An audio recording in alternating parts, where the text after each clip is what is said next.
என்ன சாப்பாடு எடுத்துகிட்டு வரோம்? வா வா வா வா வா. ஏ ஜானி, இந்தா சாப்பிடு. ஏன்டா கஞ்ச பிசினாரி, கொஞ்சோண்டு தான் கொடுத்துருக்க. சரி மூடிட்டு சாப்பிடுவோம். டப் டப் டப் டப் டப்.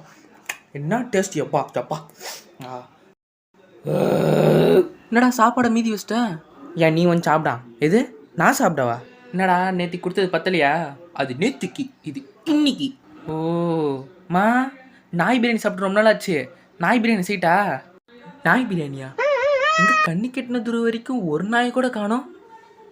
நம்மள தான் சொல்கிறானா? சிக்கன் பிரியாணியா? சரி சரி. சிக்கன் பிரியாணியா? ஏய் கேட்டல, நாய் பிரியாணி செய்ய சொல்லிட்டாங்க. நாய் பிரியாணி இல்லடா, சிக்கன் பிரியாணி செய்ய சொன்னாங்கடா. உனக்கு தான் காது கேட்கல. நாய் பிரியாணி, சிக்கன் பிரியாணிடா. வா வா வா. நான் வரவா? ஏய் ஏய் ஏய், அந்த பயம் இருக்கணும். சாப்பிடு சாப்பிடு சாப்பிடு. எல்லாம் என் நேரம். ஒன்றும் இல்லை.